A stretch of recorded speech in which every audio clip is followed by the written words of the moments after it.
आज से चीत स्वामी जी का चरित्र सुन रहे हैं, बहुत ध्यानपूर्वक सब लोग सुनिएगा। आपका पूर्ववर्ती नाम था चीतू पंडा। क्या नाम था? चीतू पंडा। और वैसे ये चतुर्वेदी थे तो इनका नाम चीतू चतुर्वेदी था, परंतु बड़े दबंग थे। मथुरा के चतुर्वेदी ब्रजवासी थे। दूर दूर तक भक्ति का कोई अंश नहीं था चित्त के अंदर, दबंगई में रहते थे। और पंडा जानते हैं, नगर पंडा होते हैं, धाम पंडा होते हैं। जैसे ही यात्री आते हैं तो उनको ले जाते हैं, पूजन करो, यहां पे पुष्प चढ़ाओ, यहां पे दक्षिणा रखो, यहां पे रखो, अब हमको कुछ दो। तो पंडाओं का विशेष रूप से भगवत दर्शन कराने का कार्य होता है और उनको उचित दक्षिणा देनी ही चाहिए, उनका अधिकार है। आप लोग बद्रीनाथ जाएंगे, बद्रीनाथ पहुंचते ही जैसे ही पता चलेगा महाराष्ट्र से आए हैं तो आपके पंडा जी वहां मिल जाएंगे आपको, और तुरंत आपको बैठा के बोलेंगे आप कहां से आए हो? वहां से आए हैं फलानी जगह से। अच्छा, आपके पर दादाजी यहां आए थे, देखो उनके साइन है। आपकी पूरी बही खाता बता देंगे, आपके पिताजी तब आए थे, दादाजी तब आए थे। और फिर आपको जाकर के भी उसमें साइन करना चाहिए, ताकि आपके वंश के आगे के लोग जाएं तो वो भी देखें कि हमारे पूर्वज कौन से काल में आए थे यहाँ पे। 4 धामों के पंडाओं पे तो बही खाता होता ही है, हरिद्वार में भी पंडाओं पर बही खाता होता है। तो चीत स्वामी जी पंडा थे, चीतू पंडा इनका नाम था। और करते क्या थे? मथुरा के विश्राम घाट पर बैठे रहते, और अगर कोई यात्री आ गया भूल से तो उसकी जेब में कुछ बचेगा नहीं। पकड़ करके इनके 4 साथी और थे और ले जाकर के, तू चल जमुना जी में स्नान कर। 1 गोता लगा, 2 गोता लगा, 3 गोता लगा, 4 गोता लगा। अब चल एक काम कर, बोले कहा 10-10 रुपए हम चारों उनको दे दे। 4 गोता लगाए हैं, चार इनके 10-10 रुपया दे दे। अरे मैंने थोड़ी लगाए, तुमने लगवाए। बोले अगर तू बिना 10 रुपया दे जावेगो तो आगे चल के तेरा पाम टूट जाएगा, विकलांग है जाएगा, तेरे परिवार में सबरे विकलांग है जाएंगे। ऐसी ऐसी बात कहते कि वो डर जाता, वो जहां तहां से करके इनको देता। और फिर लेकर के चल हमारे पाम दबा, चल वहां ते रबड़ी हमें खिला दे, चल वहां से दूध लेके आ, हमारे काजे भोग, हमारे काजे जलेबी लेके आ, चल जा। ऐसे यजमानों से खूब दबंगई से आते थे। और फिर बस एक बार कोई यजमान मिल गया बढ़िया, उसने दक्षिणा दे दी, फिर उसके बाद कुछ नहीं, जमुना जी पे बैठना, जलेबी खाना, भांग घोटना, और बढ़िया भांग खा करके मस्त निंदा स्तुति में लगे रहना। अरे बाको कहा जावे, वो तो ऐसो है, वो तो ऐसो है, वो तो ऐसो। गोस्वामी तुलसीदास जी एक बात कहते हैं, एक मेरी बात बहुत ध्यान से सुनिए सब लोग। जीवन में बंधुओं पर निंदा मत कीजिएगा। चाहे किसी व्यक्ति ने कितना भी घनघोर अपराध किया, ठाकुर जी बैठे ना दंड देने के लिए, यमराज बैठे ना दंड देने के लिए, आप निंदा मत करो। गोस्वामी तुलसीदास जी महाराज का वो पद, वो चौपाई या छंद जो भी है मुझे याद नहीं है, उसमें वो कहते हैं पर निंदा जो करता है वो अगले जन्म में चमगादड़ बनता है। शाम को जब आप लोग जाओगे कथा के 6-7 बजे गोदावरी के तट पे हजारों चमगादड़ जाती हैं रोज। ये मैं महाराज जी मास कथा में भी देखता था, सप्ताह में भी, और अब भी देखा, यहाँ पे रोज चमगादड़ ऐसे जाती। अब पता नहीं है मुझे साइंटिफिकली, पता नहीं ये बात सत्य है कि नहीं, पर चमगादड़ों का एक स्वरूप है कि उनके पूरे शरीर में एक ही छिद्र होता है। मतलब समझ में आई बात? वहीं से खाना, वहीं से निकालना। और ये जितनी चमगादड़ दिख रही हैं, समझ जाइए ये पूर्व जन्म में पर निंदा करके आई हैं उसके। अरे वो तो ऐसे, वो उसके, हमसे पूछ लो उसके बारे में, ऐसे है, ऐसे ऐसे, इस प्रकार की चर्चाएं करने वाले। और एक बात सुनिएगा, यहां बैठा हर व्यक्ति वो कर चुका है पर निंदा, इसलिए महाराज जी मौन ही रहते हैं कि निंदा स्तुति होगी ही नहीं। जो बोलते हैं वो तो सब करेंगे, वो तो स्तुति भी करेंगे और निंदा भी करेंगे। पर एक बात हम आपको बहुत स्पष्ट रूप से बता रहे हैं, हम बहुत अभिमानवश नहीं कह रहे हैं, पर महाराज जी भागवत जी की इतनी कृपा, इस व्यासपीठ की कृपा से हमसे निंदा ना होती है ना सुनी जाती है।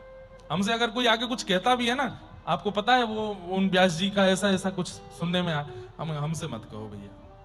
और कोई हमारी भी करता है तो हम, ठीक है भैया आप प्रसन्न रहो, करके आपको सुख मिलता है, कह दो, जो कहना है कह लीजिए। हमारे लाल जी जानते हैं, हमारे गुरुदेव जानते हैं, हम जानते हैं, और औरों को बताने की क्या आवश्यकता। पर निंदा नहीं करना कभी भी। अगर आप भजन करते हैं, साधना करते हैं, यज्ञ करते हैं, अनुष्ठान करते हैं, जप करते हैं, भगवत दर्शन करते हैं, वृंदावन धाम जाते हैं, गोदावरी त्रिकाल स्नान करते हैं और पर निंदा करते हैं, तो आपका सब व्यर्थ है। निंदा मत करो किसी की। किसी ने कुछ अनुचित किया भी है, ठाकुर जी बैठे ना उसको देखने के लिए, आप क्यों अपनी मन बुद्धि को विकार युक्त करो उसकी निंदा करके। चीत स्वामी जी का ये सबसे प्रिय गुण था, पर निंदा। हाँ, कहा चल रहा भैया आजकल मथुरा में, हाँ वाह पंडा की बड़ी कमाई चले, अरे हम दारी के हम बताएंगे, ऐसे कैसे करे, यूं कैसे करे, ऐसे करते थे। और निंदा करने वालों का एक स्वरूप और होता है, जिसकी ख्याति बढ़ रही होती है उसके बारे में ये कभी अच्छा बोल ही नहीं सकते। जिनका निंदा का गुण होता है वो ख्याति वालों को ही पकड़ते हैं। महाराज जी, जब तक व्यक्ति की ख्याति नहीं है, वो चाहे दुनिया के कोई काम कर ले, कोई नहीं पूछता उसको। जैसे उसको 4 लोग जानने लगते हैं तो उसकी सामान्य स्थिति पर भी प्रश्न उठा दिया जाता है।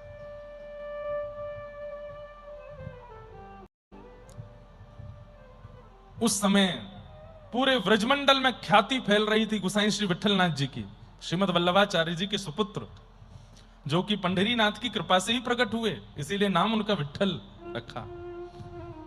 ये अष्ट सखा जो हैं, इनमें 4 श्रीमद वल्लभाचार्य जी के शिष्य हैं और 4 गोसाई श्री विठलनाथ जी के शिष्य हैं। तो गोसाई श्री विठलनाथ जी का ऐसी ख्याति हो रही थी पूरे मथुरा में कि महाराज जो जाता है, जब प्रणाम करके लौटता है तो नेत्रों में आंसू भर के लाता है और सब लुटा करके आ जाता है गोसाई श्री विठलनाथ जी पर।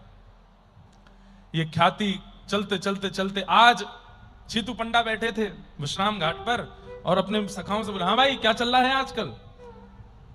बोले एक नाम सुनवे में आवे बार बार। बोले कौन को? बोले कछु बिट्ठल बिट्ठल करके नाम है, गोसाई विठलनाथ। तो दूसरा बोला, अरे हम्बे वहां को बड़ो नाम चल रहा आजकल, अरे इन बाबान की बड़ी मौज है, सबरे बैठ जामे अपने खोल के दुकानन ने, इतने लोग इनके चरणन में रुपया चढ़ा दें, इतने लोग इनके यहां जाकर के खूब माल दे के आमे और सबन के आगे तो साधक बने डोले, भीतर कमरा में जाके खूब चकाचक माल छाने। एक बोलो, मोह तो ऐसा सुनने में आयो हो कि उन पर कछु टोनो फोनो करो आवे। टोनो जाने? टोना मतलब जादू। मैंने तो ऐसी सुनी है कि उन पर कछु टोना फोना करो आवे, जो उनके पास जावे वहां पे ऐसा कोई मंत्र फूक दे में कि वो उन्हीं को है जाए। भैया बातें तो दूर ही रहना हमें। इतने में चीतू पंडा बोले, अरे ऐसा कौन सा टोना है, ने हम तो देख के आमे, हम भी तो एक अनुभव करके आमे कि टोना सबन पे चले, हम पे चलेगो कि नहीं चलेगो। सबरे प्रश्न, अरे हम ठीक है लाला तेने बढ़िया बात कही चीतू पंडा, वहीं चल रहे हैं। या गोसाई विठलनाथ, और हमने यूं और सुनी है कि खूब चकाचक मेवा और दे तो कहिए वो। खूब निंदा करके, और निंदा करने वालों का एक स्वभाव और होता है, वो जिसकी निंदा करते हैं उसके सामने जाएंगे और उसके सामने जाते तो हैं उसको देखने के लिए, लेकिन वहां भी कुछ अपमान कर सके ऐसी भावना रख के जाते हैं। और चीतू पंडा ने भी वही किया। बोले इतना बड़ो महाराज है, कछु तो देखे हमें। बोले काम कर, बोले कहा सड़ो गरो बिल्कुल पुरानो सो नारियल लेके आ, जामे अंदर कछु ना हो, बिल्कुल बेकार है हो। यमुना जी में नारियल चढ़ते थे, उन नारियलों में जो सबसे ज्यादा सड़ा हुआ नारियल था वो नारियल उठाया, और एक खोटा सिक्का जिसको दुनिया में कोई कहीं नहीं चला सकता, ये दक्षिणा लेकर के गए। और चीतू पंडा बोला, हाँ अब आएगा आनंद, दुनिया तो लाखों चढ़ाती होगी चरणन में, ये चढ़ाएंगे। बंधु ये स्वभाव अच्छा नहीं है। चीतू जी तो बच गए, हम नहीं बच पाएंगे, इसलिए स्वभाव व्यवहार से बचिए। और विशेष रूप से आध्यात्म जगत में क्या होता है कि महाराज जी हैं, गुरु जी हैं, व्यास जी हैं, संत हैं, वो तो सबसे बात करते नहीं।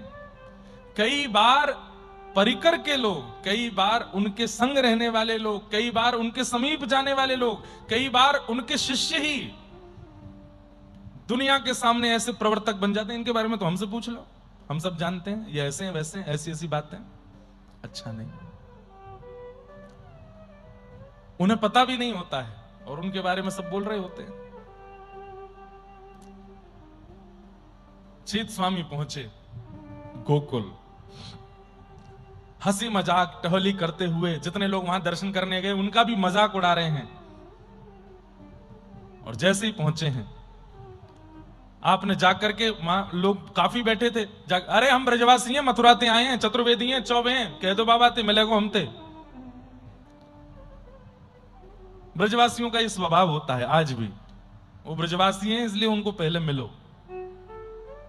वो कुछ भी कह सकते हैं, कुछ भी कर सकते हैं, पर मैं ब्रजवासियों से भी निवेदन करता हूं इस बात का कि ब्रजवासियों का स्वभाव चंट चतुर नहीं है, ब्रजवासियों का स्वभाव भोलापन है। आजकल थोड़े चतुर होते जा रहे हैं ब्रजवासी भी, नहीं, सरल स्वभाव है, सीधे होते हैं ब्रजवासी, चतुर नहीं। पहुंच गए, मिलो, बोलो गुसाई विठलनाथ हमते मिले को पहले। किसी ने भीतर जाके कहा मथुरा के चतुर्वेदी आए हैं। गुसाई से विठलनाथ जी बोले भेजो भीतर। अब ध्यान से सुनिएगा, कितनी घोर निंदा करते आए हैं रास्ते पर, कितना मजाक उड़ाते आए हैं, कितने मन में दुर्भाव लेकर के आए हैं छीत स्वामी जी। लेकिन जैसे ही प्रवेश किया और गुसाई श्री विठलनाथ जी ने केवल नेत्र भर के उठा करके एक बार छीत स्वामी जी को देखा। नियम था कि एक बार में एक ही व्यक्ति भीतर जाएगा, तो बाकी के इनके 4 सखा बाहर रोक दिए, बोले वो मिले आए फिर आप जाना। लड़ाई तो खूब करी नहीं, हम संग जाएंगे, लेकिन छीत स्वामी जी भीतर चले गए, बाकियों को बाहर रोका। आपने भीतर जाकर के जैसे ही गुसाई श्री विठलनाथ जी को देखा, हाथ में नारियल है सड़ा और फूटी एक सिक्का है, वो बस लिए खड़े हैं और देखते देखते देखते ही देखते नेत्र सजल हो गए। ये क्या हो रहा है, ये छीत स्वामी जी को भी नहीं पता, छीतू पंडा को भी नहीं पता कि हो क्या रहा है। और गुसाई श्री विठलनाथ जी मंद मुस्कुरा करके बोले, कहो छीतू पंडा कैसे हैं? अरे आपने इतना श्रम क्यों किया यहां आने का? आप तो ब्रजवासी हो, आप तो मथुरा के चतुर्वेदी हो, हमारे पूजनीय हो, हमको प्रणाम करना चाहिए आपको, आप क्यों चले आए यहां पर? इतना दैन्य देख करके, पहले तो स्वरूप देख करके शांत हो गए। मैं हमेशा कहा करता हूं, प्रवचन बहुत दूर की बात है, स्वभाव बहुत दूर की बात है, प्रभाव बहुत दूर की बात है, उनका वक्तव्य बहुत दूर की बात है। प्रथम परिवर्तन तो उनको देख करके हो जाए, समझो वो आपके गुरु हैं। उनकी दृष्टि मात्र से हो जाए, समझो वो आपके गुरु हैं। एक बार नजर भर के देख लिया तो फिर मन में विकार उत्पन्न होने की सोच नहीं सकते हैं। गुसाई जी की दृष्टि पड़ते ही छीतू पंडा के पहले तो बोल बंद हो गए और आप बस सामने खड़े खड़े नेत्रों से अश्रुपात कर रहे हैं। गुसाई जी ने जब कहा, कहो छीतू पंडा कैसे हैं? आप तो भैया ब्रजवासी हो, हमारे पूजनीय हो, आप क्यों आए यहां पर? अब छीतू पंडा चाहते हैं बोलना, लेकिन शब्द नहीं समझ आ रहे, हाथ कांप रहे हैं, पैर कांप रहे हैं, जीभ लड़खड़ा रही है। जब बोल नहीं बोल पाते तो शरीर का एक ही स्वरूप होता है, साष्टांग। तुरंत छीतू पंडा ने साष्टांग दंडवत किया। कहा न किसी के सामने न झुकने वाला छीतू पंडा आज दंडवत प्रणाम कर रहा है गुसाई श्री विठलनाथ जी को। गुसाई जी ने तो अरे नहीं नहीं नहीं नहीं, आप ये मत करो, जल्दी खड़े हो खड़े हो। और बस आपकी आंखों में आंसू हैं, नेत्र लाल पड़े हैं, मुख से कुछ वचन नहीं निकल रहा, हाथ कांप रहे हैं, पैर कांप रहे हैं। आपने तुरंत कहा कुछ बोलेंगे नहीं? छीतू पंडा रोते रोते बस सर हिला रहे हैं, कोई शब्द नहीं है मेरे पास। ग्लानि हो रही है, आत्मग्लानि हो रही है, मैंने कितनी निंदा की इनकी, और ये कितने दीन हैं, कितने सरल हैं, कितने सहज हैं। अच्छा कुछ बोलेंगे नहीं तो हमारे लिए जो सामग्री आप मथुरा से लेकर के आए हो वो तो हमको दे दो। अब तो छीतू पंडा पीछे छुपावे, सड़ा हुआ नारियल है, खोटा सिक्का है, छुपाइए नहीं, दीजिए ना हमको। बंधुओं कई बार ना अकड़ू व्यक्ति से अकड़ के बात करोगे तो उसकी अकड़ और बढ़ती है। इसलिए धन्यता लाइए जीवन में। धन्यता एक ऐसा बाण है कि चुभता भी नहीं और सामने वाले को नतमस्तक भी कर देता है। समझ में आ रही है बात?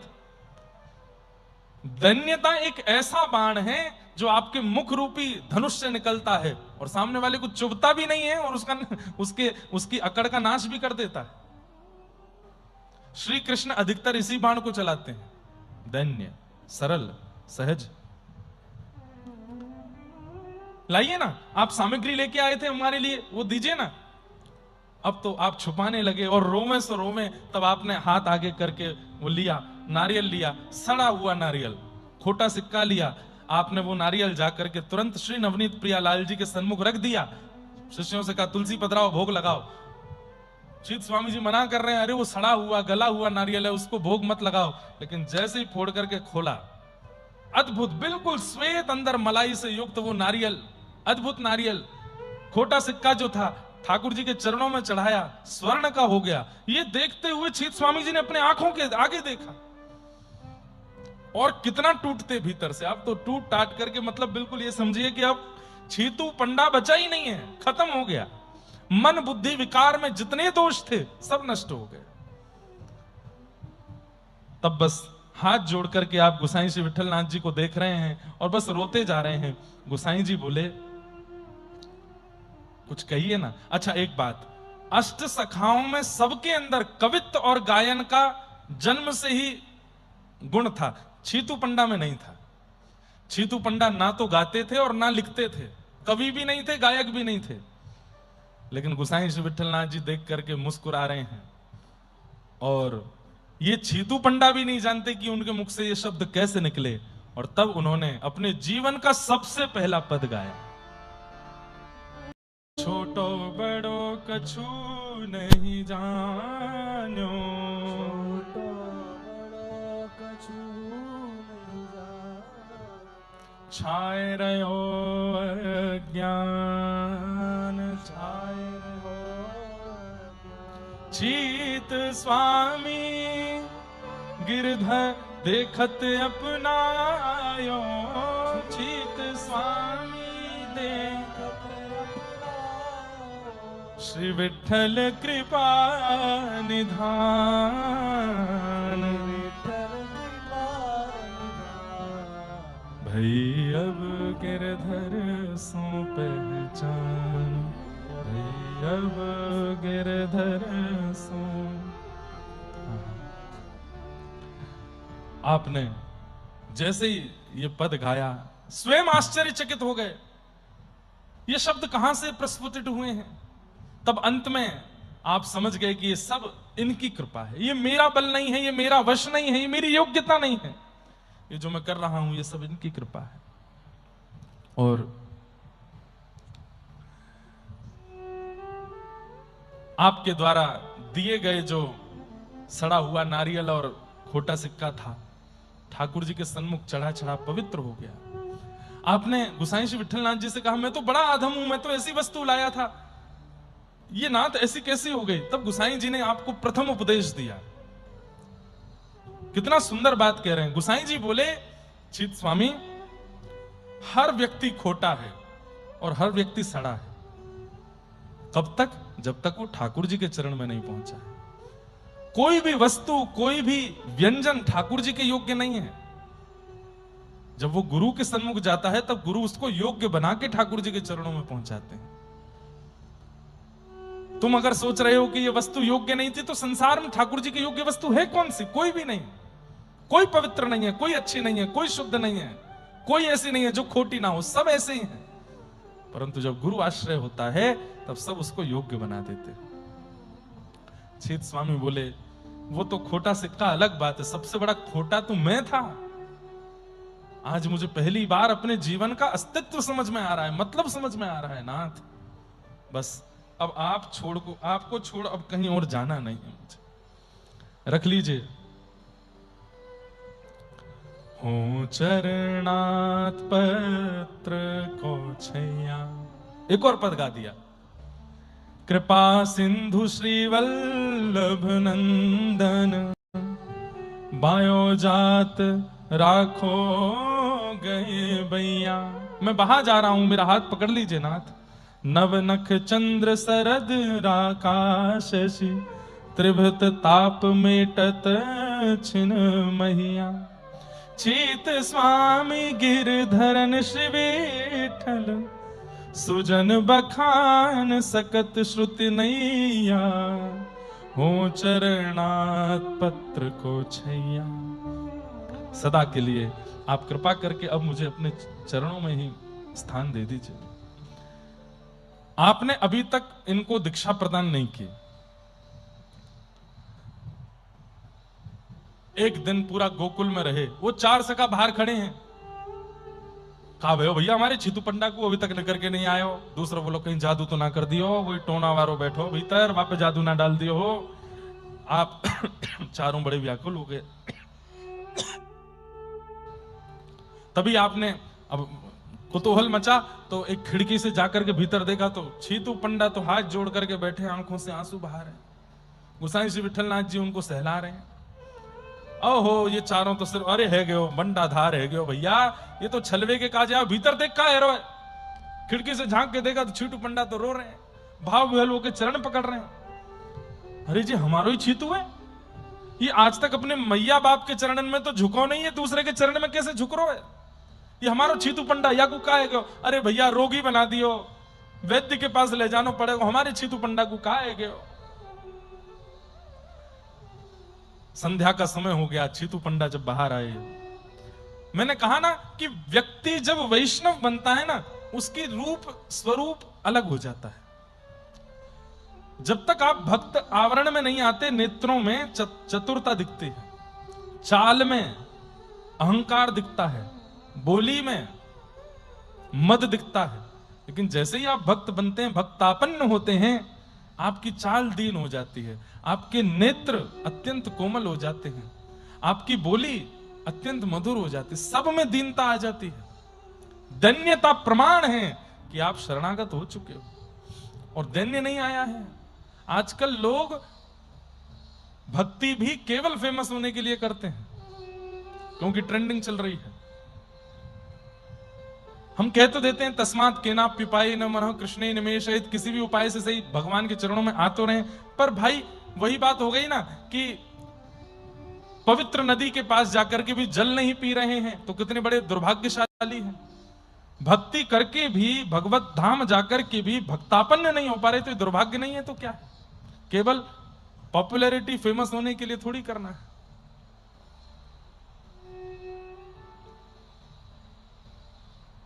हमारे भी महाराज जी कई लोग दीक्षा ग्रहण करते हैं, और वो दीक्षा लेने के बाद में हमसे बिना पूछे ही वो दुनिया भर को ज्ञान दे देते हैं।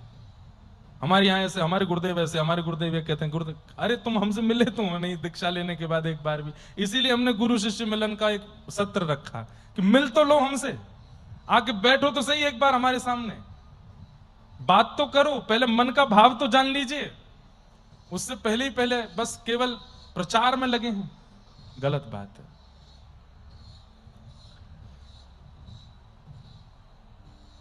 जैसे ही आप संध्या के समय बाहर आए, चारों सखाओं ने घेर लिया। छीतू, अरे लाला तो का है गयो, ये आंखन में आंसू कैसे भर रहे? अरे तेरी अकड़ कहां चली गई रे? भांग घोटवे को समय को, चल जमुना जी चल रहे हैं, घोटेंगे भांग। और तू कहा या चक्कर में पड़ गो, तू तो या कुछ छलवे आयो, तू तो या कुछ करवे आयो, तेरा हाल का है गयो? छीतू पंडा हाथ जोड़ कर खड़े हो गए, बोले भैया अब आप हमारे सखा तब हैं जब आप इनके हैं। यदि इनके नहीं हो, ठाकुर जी के नहीं हो, तो मेरा आपसे कोई संबंध नहीं है। तजोरे मन हरि विमुखन को संग, जाके संग कुमति उपजत है, पड़त भजन में भंग। तजोरे मन हरि विमुखन को संग। और छीतू पंडा जी ने तुरंत किया, अपने सखाओं से कह दिया, भाई मुझसे मित्रता रखनी है, मेरी मित्रता में रहना चाहते हो तो नवनीत प्रिया जी की शरणागत हो जाओ, गोसाई श्री विठलनाथ जी से दीक्षा ले लो, तो तुम मेरे सखाओ, नहीं तो मेरा तुमसे कोई संबंध नहीं। लेकिन आपका प्रताप इतना था कि आपके सखा बोले कि भाई हम तेरे बिना रह ना पाएंगे, तू कहेगा तो हम कर लेंगे। और आपके सखाओं ने भी शरणागति ले ली। गोसाई श्री विठल पूरे परिवार को, खानदान को जो मिलता उसको श्री चीत स्वामी जी कहते, मुझसे संबंध रखना है, चाहते हो कि तुम्हारी बेटी के ब्याह में आऊं, चाहते हो कि तुम्हारा ये करूं, तो पहले जाओ गिरिराज जी दर्शन करके आओ, वृंदावन के प्रति समर्पित होके आओ, व्रज रज लगाना प्रारंभ करो, तिलक धारण करना शुरू करो, घर में नियमित रूप से ठाकुर जी की सेवा प्रसादी सिद्ध करो, तो मेरे तुम हो, नहीं तो मेरा तुमसे कोई संबंध नहीं। हम लोग नहीं बन पाते ऐसे, स्पष्ट कह दिया। आपके सखाओं ने भी शरणागति ले ली, लेकिन चीत स्वामी जी को अभी तक शरणागति नहीं दी है।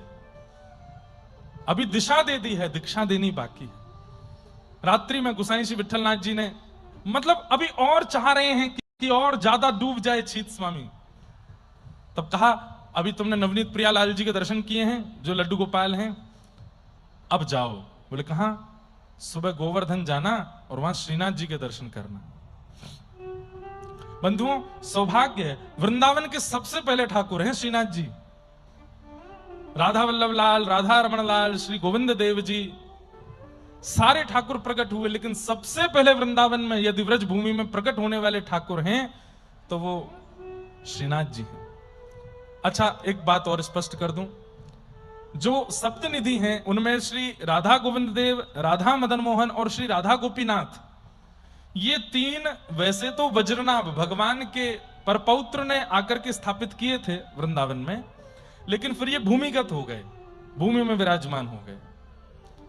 कालांतर में पुनः प्रकट हुए सनातन गोस्वामी के यहां, रूप गोस्वामी के यहां, मधु पंडित जी के यहां, लेकिन वृंदावन में प्रकट रूप में यदि ठाकुर जी प्रथम स्वरूप यदि विराजमान था तो गिरिराज पर्वत पर श्रीनाथ स्वरूप, ये झांकी ठाकुर जी की सबसे पहली झांकी है। और ये सबसे पहले ऐसे ठाकुर हैं ब्रजमंडल के जिन्होंने खूब लीलाएं करी कलिकाल में, ऐसी ऐसी लीलाएं करी जो द्वापर में भी नहीं करी, वो कलिकाल में की श्रीनाथ जी ने। अजब कुमारी नाम की एक राजकुमारी आई थी,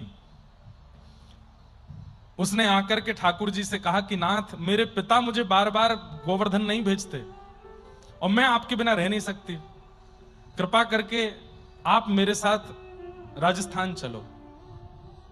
अब ठाकुर जी कहां छोड़ के जाने वाले, व्रत छोड़ के थोड़ी जाते हैं ठाकुर जी।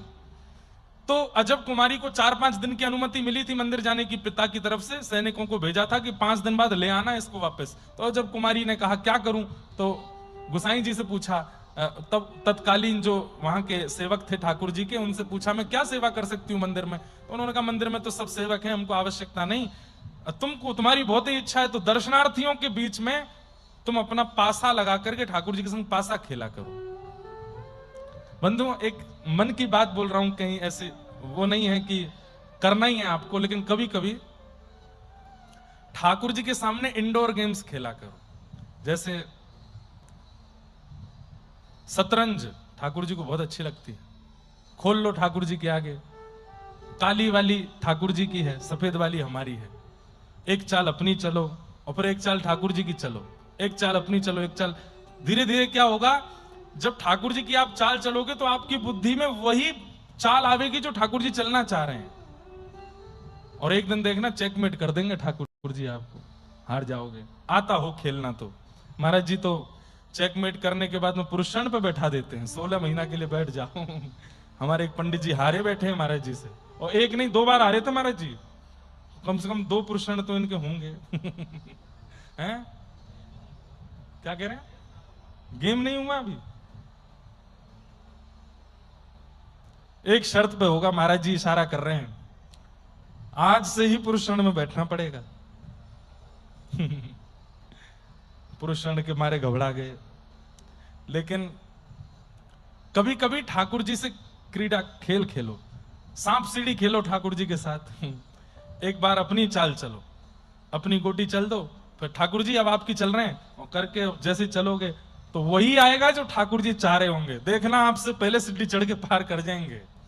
कभी कभी हार भी सकते हैं लेकिन जीतेंगे भी। अब कैरम बोर्ड भी खेल सकते हो, लेकिन कैरम बोर्ड में मेहनत ज्यादा हो जाएगी आपकी। एक बार यहां से चलोगे फिर उठ के ठाकुर जी की तरफ से चलोगे। लेकिन ऐसी चाल चलो जिसमें पासा, जैसे पासा है, अब आपको पता नहीं है क्या अंक आने वाला है, तो वो उसमें ये भाव हो सकता है कि ठाकुर जी, लूडो खेलो, सांप सीढ़ी खेल लो। आज के तो यही, आप जो पुराना चौसर है वो तो आता नहीं है लोगों को खेलना, तो इसलिए आधुनिकों में तो लूडो है और सांप सीढ़ी है और चेस है, ये खेलो अपने ठाकुर जी के साथ। कभी कभी खेला करो, उनको आनंद होता है।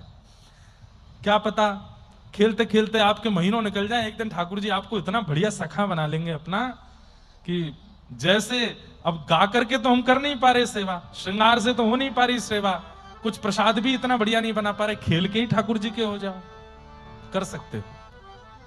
एक शर्त पे, वीडियो मत बनवाना कि बनवा के पूरे सोशल मीडिया पे डालो, देखो मैं ठाकुर जी को हरा दिया, मेरे ठाकुर जी मुझसे हार गए। नहीं, गोपनीय रखिएगा। तो अजब कुमारी ठाकुर जी के सामने चौसर खेलती, एक चाल स्वयं चलती, दूसरी चाल ठाकुर जी की चलती। अब स्थिति हो गई कि वहां जितने दर्शनार्थी आते वो सब देखते थे, अच्छा ये ठाकुर जी की चाल है, बोले हाँ। ये तुम्हारी है, बोले हाँ। और वो जब चलती तो वो जीतती थी, ठाकुर जी हारते थे। एक बार उसने अंतिम खेल खेला, बोले अगर आज मैं जीत गई तो ठाकुर जी सदा के लिए हारे हुए माने जाएंगे, सदा के लिए हार जाएंगे ये। अब तो वहां भीड़ लग गई, दर्शनार्थी सब बैठ गए, दर्शन कम करें, चौसर देखें। और जैसे ही ठाकुर जी का अंक आवे, सबके में पूछ रही के लौटा की हुप हुप प्यारे, क्या बात है बंसी वारे। लेकिन अगली ही चाल में वो ऐसा चाल चलती कि ठाकुर जी फिर पीछे रह जाते उससे। स्थिति ये होने लगी कि वो खेल खेल रही थी दर्शनार्थियों के बीच में बैठ करके, भीतर मंदिर में खड़े श्रीनाथ जी के पसीना टपकने लगे। डर गए ठाकुर जी, बोले आज हरा देगी मुझे। अंतिम चाल चलनी थी, सबकी आंखें खुली हुई हैं, कौन जीतेगा कौन जीतेगा। इतने में ठाकुर जी उसके चित्त में प्रकट है गए, बोले देख अजब कुमारी, तू मेरी ना है? बोले नहीं हूं आपकी। बोले देख ले, तू ऐसे करेगी मेरे संग, जिता दे मुझे। नहीं जिताऊंगी। बोले देख तू मुझे जिता दे आज सबन के आगे, नहीं तो मेरी नाक कट जाएगी। तू एक बार जिता दे, फिर तू जो कहेगी सो तो को दूंगा।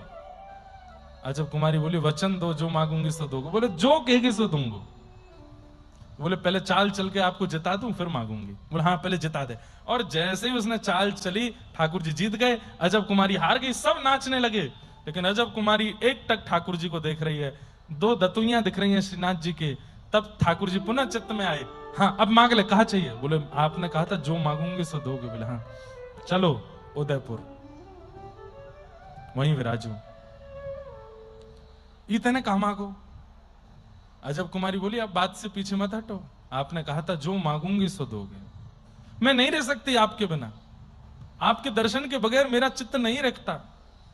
अब आपने वचन दे के कहा था कि आप आओगे, अब आप चलिए। तब ठाकुर जी बोले मैं व्रज छोड़ के कैसे जा सकता हूं? बोले कि वहीं व्रज को स्थापित कर दीजिए नाथ, अब चलो आप। फिर ठाकुर जी ने माध्यम बनाया मुगल आक्रांताओं को, सबों को सेवकों को आज्ञा कर दी भाई मुगल मंदिर तोड़ रहे हैं, हमको कहीं और लेके चलो। तो पहले ठाकुर जी कोटा गए, फिर वहां से जोधपुर गए, फिर उसके बाद में घूमते फिरते उदयपुर गए, और फिर उदयपुर के बाद नाथ द्वार में आके विराज गए। आज ठाकुर जी श्री नाथ जी नाथ द्वार में विराज गए। ताली वाली बात तो है ही ना है, वैसे तो अच्छी बात है विराज, पर ब्रज कब आवेंगे वापस? हमें तो बस यही प्रतीक्षा रहती है कि लाल जी जल्दी कृपा करो। कहीं सुना था, पता नहीं इसमें कितना सत्य है, कि एक दिन श्रीनाथ जी वापस आएंगे, श्री गोवर्धन आएंगे और फिर सदा वहीं रहेंगे। पता नहीं हमारी जीते जी ये होगा कि नहीं, पर ठाकुर जी जहां भी विराजे सुख से विराजे, उनकी राजी में हम राजी हैं। तो गुसाई श्री विठलनाथ जी ने आज्ञा कर दी, बोले नवनीत प्रिया जी का दर्शन किया, अब जाओ श्रीनाथ जी का दर्शन करो। आज भी नवनीत प्रिया जी श्रीनाथ जी दोनों एक साथ दर्शन देते हैं नाथ द्वार में। एक मंदिर में श्रीनाथ जी हैं, बाहर निकल के बाहर थोड़े एक ही मंदिर के आंगन दूसरे आंगन में जाते हैं तो वहां नवनीत प्रियालाल है।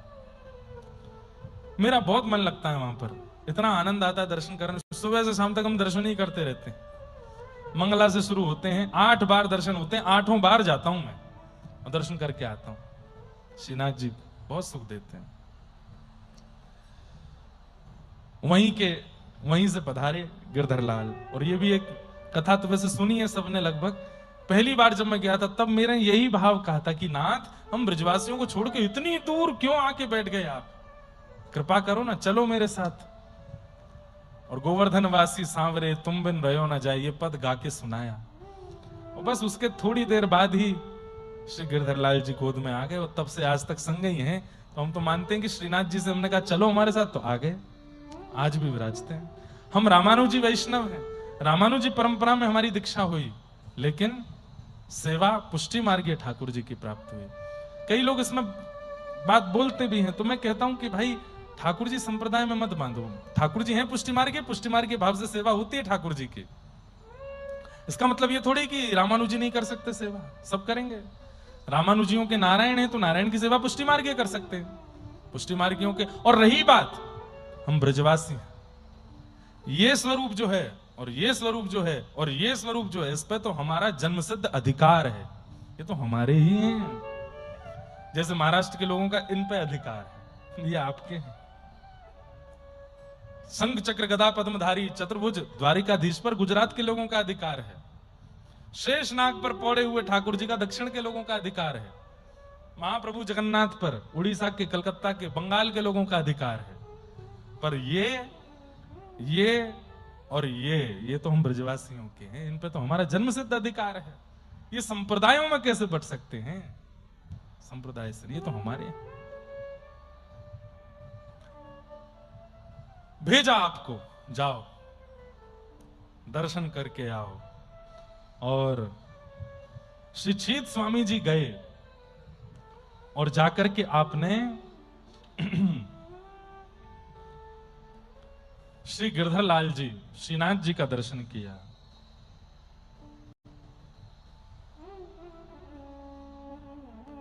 आपने जैसे ही दर्शन किया, दर्शन करते ही आपको लगा ही नहीं कि कोई पाषाण है, आपको लगा ही नहीं कि कोई सामान्य है। देखते ही आपके मन में भाव आ गया, ये तो प्रत्यक्ष ठाकुर जी खड़े हैं। और छीत स्वामी के पहुंचते ही मंद मंद मुस्का करके तुरंत एक स्वर कान में पड़ा, सुबल तू आ गए हो। और ये सुबल दास, सुबल सखा ही श्री छीत स्वामी जी के रूप में आए। नेत्रों से विरल अश्रुधार गिरने लगी, क्योंकि श्रीनाथ जी जो हैं ये सखा प्रधान ठाकुर जी हैं, ये सखाओं के, अष्ट सखाओं के ही ठाकुर जी हैं। सुबल कान में शब्द आया, ढूंढने लगे कौन बोल करके गया। और तभी सामने देखे ठाकुर जी मंद मंद मुस्कुराते दिखे। छीत स्वामी को बोध हो गया, अरे ये एक दिन में इतना परिवर्तन जो चित्त में आया, इसका यही प्रमाण है कि पूर्व जन्म को मैं सुबल सखा हूं, ठाकुर जी का सखा। अखियन गिरधर भावे, आज जिस पद से कथा प्रारंभ की, इसी पद को गा करके छीत स्वामी जी ने वंदन किया। अखियन गिरधर भावे मेरी अखियन, गाइए।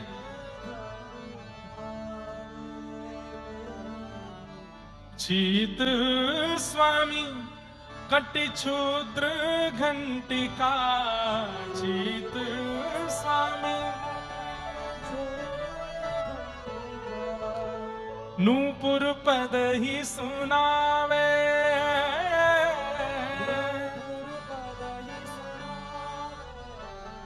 अखियन गिरधर भावे मेरी अखियन। यह छवि सदा श्री विठ्ठल के उर, यह छवि सदा मोमन मोद बढ़ावे, मोमन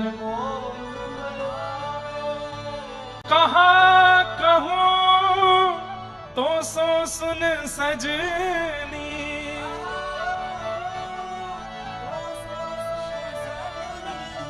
कहाँ कहूँ तो सो सुन सजनी,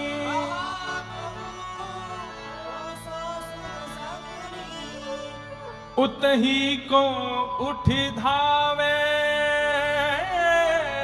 उतही को अखियन गिरधर भावे मेरी अखियन। और तब एक आश्चर्य हुआ। क्या आश्चर्य हुआ? आप दर्शन कर रहे थे और सामने से ठाकुर जी मंद मंद मुस्कुरा करके कभी आंखें पलका रहे हैं, कभी गोल गोल नेत्र ऐसे घुमा रहे हैं, कभी अपनी दतुइयां दिखा रहे हैं, कभी यहाँ कट्टी पर रखे हुए हाथ से ऐसे ठेंगा दिखा रहे हैं, कभी उठी हुई भुजा से ऐसे बुला रहे हैं। ये सब झांकी का दर्शन, और फूट फूट करके रो रहे हैं छीत स्वामी। और तभी क्या देखते हैं, अचानक से गुसाई श्री विठ्ठलनाथ जी सामने आकर के ठाकुर जी को भोग पधराते हैं। और तभी आप कहते हैं, अरे गुसाई जी तो गोकुल में थे, ये गिरिराज जी कैसे आ गए? इस सुबह सुबह मंगला तो गोकुल में कर रहे थे और गोकुल से ये चले नहीं हैं। तब आपने पक्का करने के लिए आसपास के लोगों से पूछा, बोले गुसाई श्री विठ्ठलनाथ जी भीतर हैं क्या? आपने कहा नहीं नहीं, गुसाई जी तो गोकुल में है, वो यहां नहीं आए हैं। बोले मुझे क्यों दिख रहे हैं फिर? तब आपको लगा कि भ्रम होगा, उनके जैसे कदकाठी का कोई और दिखा होगा। थोड़ी देर बाद तो स्पष्ट सामने आ गए और सामने आकर के मुस्कुराते हुए सब वैष्णवों को प्रसाद वितरण किया। तब आपने पुनः आंखें मूंद करके और मीड़ करके देखा और स्पष्ट दिख रहे हैं। बोले गुसाई जी हैं। तब किसी से कहा, बोले आपको गुसाई जी दिख रहे हैं? बोले कौन गुसाई जी? वे तो मुखिया जी हैं मंदिर के। अरे गुसाई जी विठलनाथ जी। बोले नहीं नहीं, ये मुखिया जी हैं। सबको मुखिया जी दिख रहे थे, लेकिन चीत स्वामी जी को गुसाई विठलनाथ जी दिख रहे थे। तब आप दौड़ करके वापस गोकुल गए और जाकर के चरणों में प्रणाम करके बोले, मैं समझ गया आप कौन हो। अभी तक ये बुद्धि मेरे मन में थी कि आप एक देहधारी ही हो, लेकिन अब मैं मान गया हूं आप देहधारी नहीं हो, आप तो साक्षात विठ्ठल रूप निधान, आप तो वही हो, ठाकुर जी ही हो, गुरुदेव के रूप में घूम रहे हो इधर उधर। अरे इतनी जल्दी गोकुल और गोवर्धन कैसे कर सकते हो आप? मैं जान गया आपको। और चीत स्वामी जी पर रीझ करके गुसाई श्री विठलनाथ जी ने तुरंत आज्ञा की, जाओ यमुना स्नान करके आओ। और यमुना स्नान करके जैसे ही आप आए, गुसाई श्री विठलनाथ जी ने आपको ब्रह्म संबंध दे करके, दीक्षा दे करके अब शरणागत बनाया और आपको अष्ट सखाओं में सम्मिलित किया।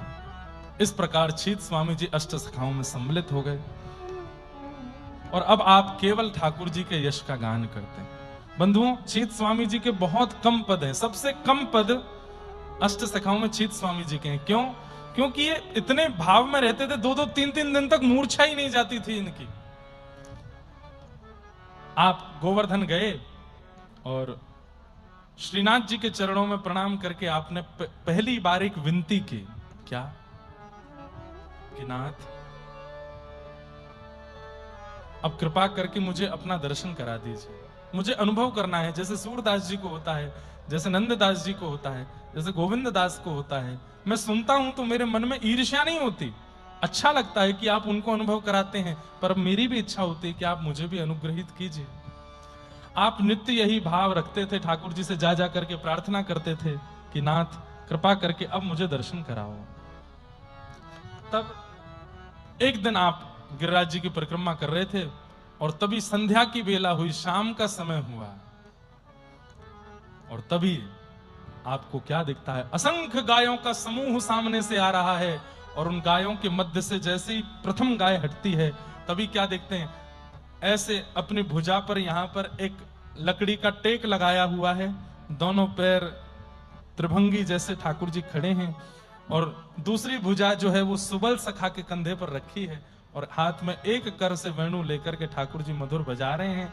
अपना शीश सुबल के कंधे पर झुका रखा है और प्रेम निमग्न होकर के वेणुनाद कर रहे हैं। वातावरण बदल गया, वायु में चंदन की सुगंधी आने लगी, इतना सुंदर वातावरण, ऐसी सुखद वायु बहने लगी जिसका स्पर्श पाते ही तन आनंदित होने लगा और ठाकुर जी मधुर होकर के श्री चीत स्वामी जी को देख रहे हैं और फिर सुबल सखा की ओर देख रहे हैं।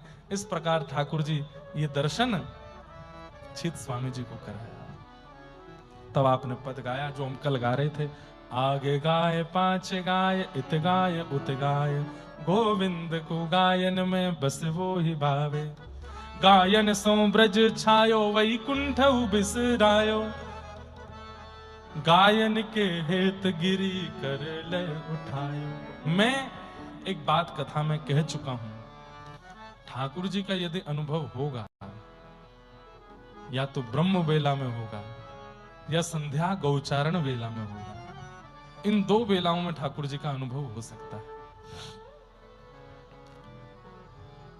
इन दोनों समय पे सारे मंदिर बंद होते हैं वृंदावन के, ब्रह्म बेला से पहले और संध्या में गौचारण बेला पर। ये 2 सत्र ऐसे हैं, यदि किसी साधक को भगवत दर्शन करना हो, इन 2 सत्रों में यमुना तट, गिरिराज जी की तलेटी और एकांत वन वृंदावन का ढूंढ लीजिए, वहां बैठ के गाओ इन पदों को, देखिएगा आप, अनुभव होगा। हम तो बहुत फंस गए हैं माया जाल में, संसार में इतने ज्यादा भागदौड़ में, हम तो कर नहीं पा रहे एकांत। आप करके देखो, करेंगे हम भी, आज नहीं तो कल करेंगे, अभी सेवा में लगे हैं सबकी, एक दिन करेंगे, कोई ना जाने, किसी को पता ना चले, ऐसे करना और एकांत ढूंढिए। और जरूरी नहीं है गोदावरी जी के तट पे, भैया सुनो अपनी रिस्क पे जाइयो, कहीं नाग देवता मिल जाए तो हमते मत कहियो, ऐसे जाइएगा कि कोई दिक्कत ना हो, एकांत ढूंढो और समय 2 हो, ब्रह्म बेला से पूर्व का कोई उठाना हो उस समय, क्योंकि उस समय क्या है, आप लोग कहोगे महाराज जी ब्रह्म बेला से पहले क्यों? ब्रह्म बेला शुरू होती है 3:45 पे, उससे पहले क्यों? ठाकुर जी रात भर रास करते हैं और ठीक ब्रह्म मुहूर्त पे यशोदा मैया उठती हैं, 3:45 बजे यशोदा मैया उठती हैं। उनके उठने से पहले लाला दौड़ के आ रहे होते हैं रास से वापस, और यशोदा मैया के बगल में अचक से आके रजाई ओढ़ के सो जाते हैं कि मैया को लगे आके लाला तो मेरे बगल में ही सोया है। तो उस समय ठाकुर जी रात से वापस आ रहे होते हैं। यदि आप जाग करके पुकार रहे होंगे इन वाणियों के द्वारा, तो हो सकता है नंद भवन जाते जाते ठाकुर जी मिल के निकल जाएं। रास में नहीं मिलेंगे, नंद भवन में नहीं मिलेंगे, इन दोनों के बीच के मार्ग में मिलेंगे। ऐसे ही गौचारण में नहीं मिलेंगे, नंद भवन में नहीं मिलेंगे, पर जब नंद भवन से जाते हैं या वापस आते हैं मार्ग में मिल सकते हैं। तो ये 2 सत्र हैं, इनमें ठाकुर जी का दर्शन हो सकता है। चीत स्वामी जी 2 दिन तक मूर्छित पड़े रहे, और 2 दिन बाद जब आपको होश आया तो आप यही पद गाने लगे। दौड़े दौड़े श्रीनाथ जी के पास गए और श्रीनाथ जी के सामने जाकर के आपने एक सुंदर पद गाया। हे नाथ, मैं जान गया हूं कि मैं आपको एक सखा हूं, मेरा नाम सुबल है। हे नाथ, मैं आपसे एक ही प्रार्थना करना चाहूं, मैंने कहीं सुन ली है कथा में कि व्रज में जन्म लेवे वारो, व्रज को ध्यान करवे वारो, व्रज को स्मरण करवे वारो मुक्ति को प्राप्त कर ले। लेकिन नाथ, मुझको आपसे मुक्ति नहीं चाहिए, तो क्या चाहिए? चीत स्वामी जी एक पद गाते थे और फिर 2 दिन की मूर्छा में चले जाते थे, इसीलिए सबसे कम पद हैं आपके। लेकिन उन पदों में रस, भाव, प्रेम इतना अटूट भरा है, कोई पहचान नहीं पा रहा है इन 2 सालों में कि ये छीतू पंडा छीतू स्वामी कैसे हो गए। आप कभी कभी अपने यजमानों के यहां जाया करते थे, और बंधु और दिन का तो नहीं पता आपको किस दिन क्या क्या भाव लगे। दत्त प्रभु आते हैं, राधारमण लाल जी कथा में आते हैं, अष्ट सखा बैठे हैं, पर आज पता नहीं हमको बार बार लग रहा है कि श्री गिरधर लाल जी विराज रहे हैं और कथा श्रवण कर रहे हैं। भक्त चरित्र में लाल जी वैसे जाते हैं, लेकिन यहां हम उनको लाते नहीं, वहीं विराजते हैं। पर आज ऐसा बार बार अनुभव हो रहा है कि श्री लाल जी आए हैं कथा में, और इतने सुंदर पद इनके चीत स्वामी जी के सब सुन रहे हैं। वो बड़े आनंद से ऐसे थोड़ी पे हाथ धर के बैठ के सुन रहे हैं कथा। ऐसा बार बार मन में भाव प्रकट हो रहा है। चीत स्वामी जी कभी किसी से कुछ याचना नहीं करते थे। कहां पूर्व समय में आपका स्वभाव लूटने वाला था, अब तो स्थिति ये कि गुसाई जी पवा देते हैं तो पा लेते हैं, नहीं तो आप पाते तक नहीं। तब गुसाई जी ने आपको कहा कि तुम यजमानों के यहां जाया करो। तब चीत स्वामी बोले मेरी इच्छा नहीं होती। बोले नहीं नहीं जाओ, हमारी आज्ञा है। तब आप, इनका यजमान कौन था, नाम सुन के ही आनंदित हो जाओगे आप। बीरबल, अकबर का जो मंत्री था बीरबल, वो इनका यजमान था। ऐसा कहते हैं कि बीरबल का पुराना नाम कुछ और था, कोई दास ऐसे करके कुछ नाम था, हिंदू थे वे। और वो जब जब मथुरा आते थे तो छीतू पंडा के पास ही आते थे बीरबल जी। लेकिन अब छीतू पंडा चीत स्वामी हो गए थे, तो आप गए बीरबल के यहां, तो यजमान ने खूब स्वागत किया इनका, अपने घर पर ही इनको रखता था वो। अब की बार थोड़े शांत हैं, तो आप एक दिन सुबह उठ करके जब ठाकुर जी का स्मरण करके मंजीरा बजा के गाते थे। ठाकुर जी का स्वरूप हो नहीं हो कुछ कोई मतलब नहीं, जिस दिशा में गोवर्धन है उस दिशा में बैठ के करताल बजाते थे और कीर्तन करते थे चीत स्वामी जी। जे वसुदेव किए पूरन तपते फल फलित श्रीवल्लभ देह, जे गोपाल हते गोकुल में तेई अब आए बसे करिगेह। आप क्या गा रहे थे कि श्री वल्लभाचार्य जी, श्री नंद बाबा ही, वसुदेव जी ही वल्लभाचार्य जी के रूप में प्रकट हुए, और वल्लभाचार्य जी के यहां पर लाला ही गुसाई विठलनाथ जी के रूप में प्रकट, मतलब अपने गुरुदेव को ही ठाकुर जी बता रहे हैं। जे वे गोप बधू हैं ब्रज में तेई अब वेद ऋचा भई एह। जो व्रज की गोपियां थी वही अब वेद की ऋचाएं बन गई हैं, और उन्हीं में ही हमारे गुरुदेव जो है पढ़ते लिखते रहते हैं। इसका मतलब ये रास ही कर रहे हैं। देख कितनी सूक्ष्म बात। पहले ठाकुर जी गोपियों के संग रास कर रहे थे, अब मेरे ठाकुर जी ही गुरुदेव के रूप में आ गए और वो गोपियां ही वेद और पुराणों के रूप में आ गई हैं। गुरुदेव पूरे दिन वेद पुराण पढ़ते रहते हैं, मतलब रास करते रहते हैं गोपियों के साथ। जेवे गोप बधू ही ब्रज में तेई अब वेद ऋचा भई एह, छीत स्वामी गिरधर निश्र विठल एई वेई वेई एई कछु न संदेह, एई वेई वेई एई कछु न संदेह, कोई संदेह नहीं है, यही ठाकुर जी ही श्री मेरे गुरुदेव के रूप में। दूर बैठ करके बीरबल सुन रहा था। जब इनका कीर्तन पूरा हुआ तो उसने कहा, आप अपराध कर रहे हैं। बोले क्या अपराध कर रहे हैं? बोले एई वेई वेई एई, ये क्या कर रहे हो आप? ठाकुर जी को, गुरु का स्थान अलग है, ठाकुर जी का स्थान अलग है, आप गुरु ठाकुर को एक कैसे मान सकते हो? कल को कहीं भूल से आपका पद यदि अकबर के दरबार में पहुंच गया और उसने ये देख लिया कि आप ठाकुर जी को और अपने गुरुदेव को समान बता रहे हो, नंददास जी की ऐसी परीक्षा ली थी उसने। देखो देखो रे कालिंदी तट, कल हम लोग गा रहे थे, कल पूरे दिन यही पद चल रहा था मन में। देखो देखो रे नागरी नट, निर्तत कालिंदी तट, गोप गोपिन के मध्य राजे मुकुट लटक। और तब नंददास जी क्या गा रहे हैं? यही रस गावे नंद निकट निपट। और अकबर ने पूछ लिया कि आप कैसे कह सकते हो कि आप निकट बैठे हो? और कहीं आपका पद पहुंच गया अकबर के पास में और उसने पूछ लिया कि ये कैसे कह सकते हो कि एई वही वही एई, ना कोई संदेह, ठाकुर जी को और उनको एक कैसे मान रहे हो? चीत स्वामी जी को गुस्सा आ गया। बोले मेरे गुरुदेव पर संशय करने वाला वो मिलेच्छ नहीं है, तू मिलेच्छ हो गया है। और सुन, आज के बाद कभी मिलना नहीं हमसे। हमारे गुरुदेव पर संशय करने वाले का कोई भी क्यों ना हो, हमें नहीं चाहिए तुझसे धन दौलत। नहीं जाए, आज से हम तेरे यजमान, तेरे पंडा नहीं है, तू हमारा यजमान नहीं, चला जाए यहां से। और गुस्सा होकर के चीत स्वामी वापस ब्रज आ गए। बीरबल 3 दिन की छुट्टी लेके गया था अकबर से, लेकिन अगले दिन ही आ गया। तो अकबर ने कहा तुम तो 3 दिन के अवकाश पे थे, तुम्हारे पंडा जी आ रहे थे। बोले वो तो गुस्सा होकर चले गए। तो अकबर ने पूछा क्या बात थी?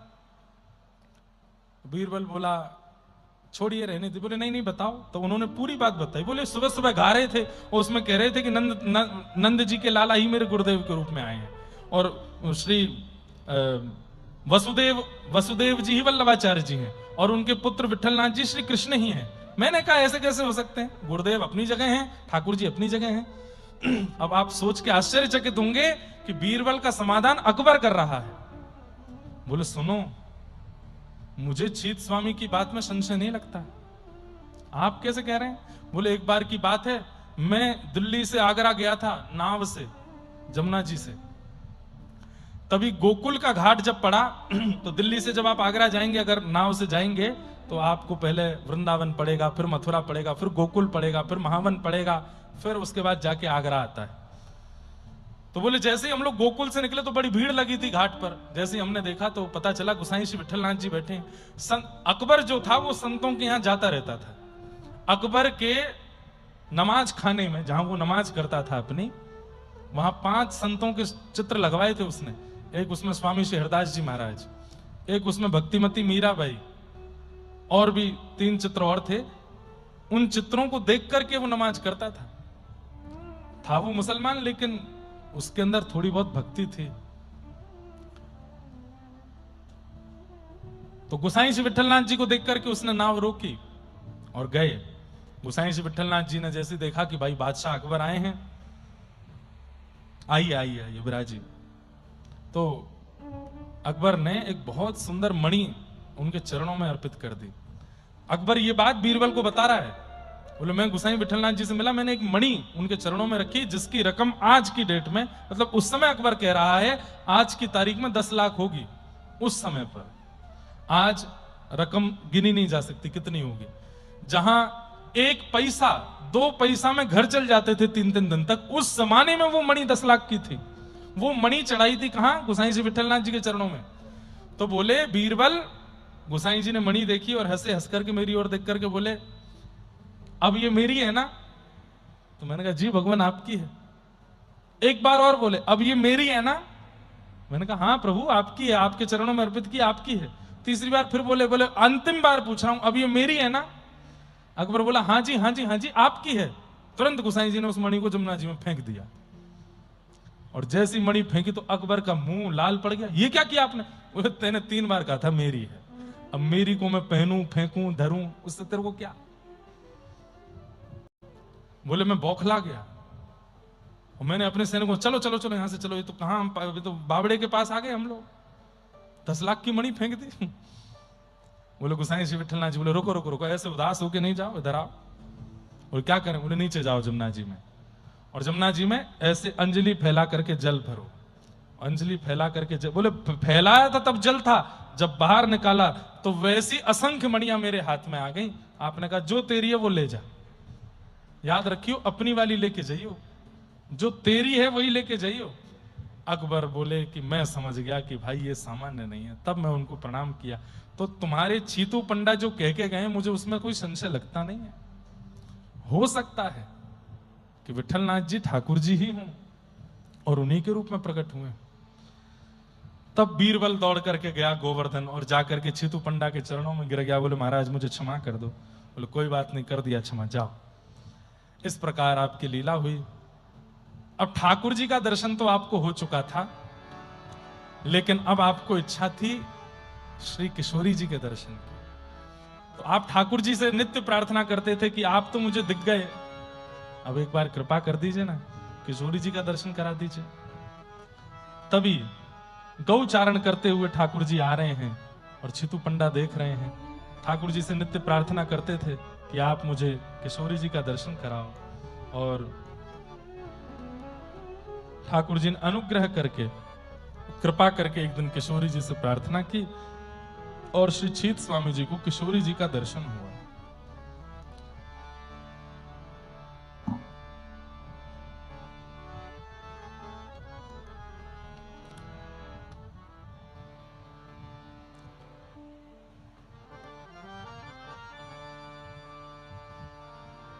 कोई बढ़िया सा राग लो, गंभीर नहीं, मधुर राग लो। हाँ यही ले लो। ठाकुर जी को अति प्रिय राग केदार। हमको बहुत बड़ा, आप लोग संगीत का ज्ञाता मत समझ लेना, ये बार बार गाते हैं तो कहीं आप सोचो कि महाराज जी ने तो एमए कर रखी होगी या महाराज जी ने तो विशारद कर रखा होगा, क्या करते हैं संगीत में। हमको बस ये जितने आते हैं अष्ट सखाओं की कृपा से ही आते हैं। लेकिन राग ना आवे, ये थोड़ा बहुत हमारे सब गुरुजन बैठे नीचे दे देते हैं, बाकी तो बस गा देते हैं। तुक्का लगता है हमारा, सही बताएं तो हम तुक्के में गाते हैं। किशोरी जी का दर्शन हुआ और किशोरी जी की रूप कांति देख करके चीत स्वामी जी गा रहे हैं। श्याम सुंदर को प्यारी राधिका, श्याम सुंदर को प्यारी, श्याम सुंदर को प्यारी, श्यामा श्याम सुंदर को प्यारी। नख सिख अंग अनूप विराजत, नख सिख अंग, नख सिख अंग अनूप विराजत, नख सिख।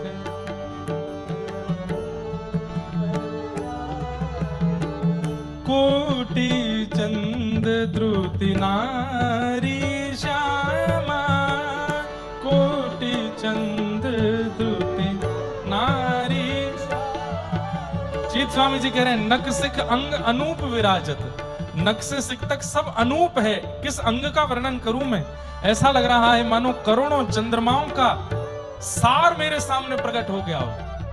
करोड़ों चंद्रमा नहीं कहा, करोड़ों चंद्रमाओं का सार मेरे सामने आ गया हो। हे श्याम सुंदर को प्यारी, श्यामा श्याम,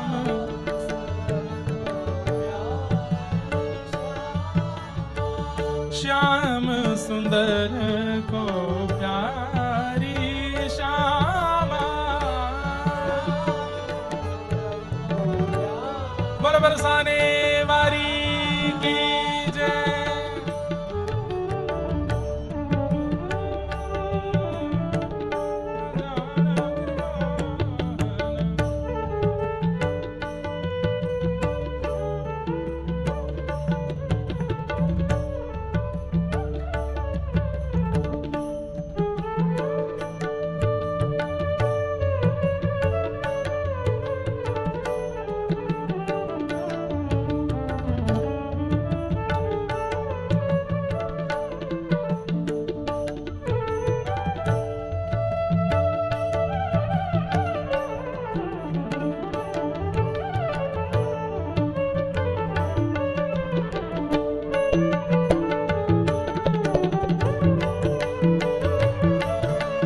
क्षण संगना छाड़त मोहन,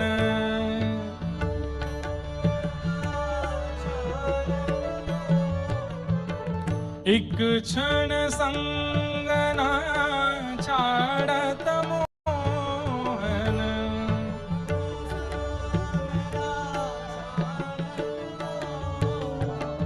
निरख निरख बलिहारी प्यारी, निरख निरख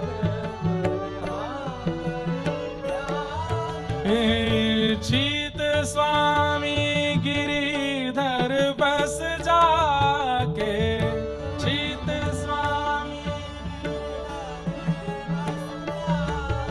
हे सो वृषभानु दुलारी प्यारी, सो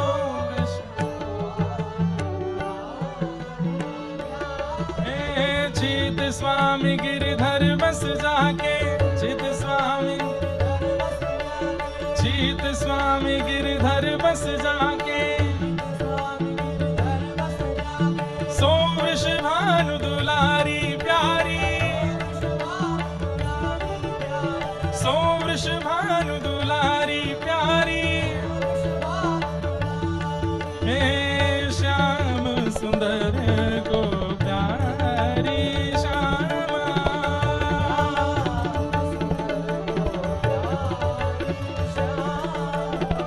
श्याम सुंदर को प्यारी श्यामा,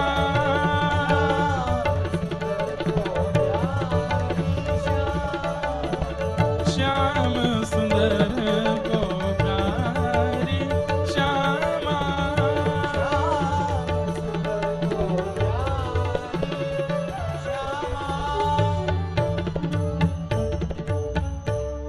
और आपको किशोरी जी का अनुभव हुआ, और ये अनुभव होते ही अब आपने ठाकुर जी से प्रार्थना की, नाथ बस अब मैं ये विरह सह नहीं पाता हूं। एक पद रचना के बाद ये 2-2, 3-3 दिन का जो विरह होता है, उससे जो शरीर को कष्ट होता है, आपकी स्मृति याद में जो मेरी स्थिति होती है, ये मैं सह नहीं पाता हूं नाथ, आप कृपा करो। और तभी एक दिन आपको खबर मिलती है कि आपके परमाचार्य गुरुदेव गोसाई श्री विठलनाथ जी लीला प्रविष्ट हो गए। और जैसे ही सुना कि मेरे गुरुदेव लीला में चले गए, उस भाव को आप सह नहीं पाए, और उसी समय दौड़ करके श्री गोवर्धन गिरी पर्वत पर गए हैं, और जाकर के वहां ठाकुर जी के सन्मुख बस अपना ही पद दोहरा रहे, एहो विधि ना तो पे अचरा पसार मांगू, जन्म जन्म दीजो याही ब्रज बसिवो, अहीर की जात समीप नंद घर, घरी घर श्याम नित नित हसिवो।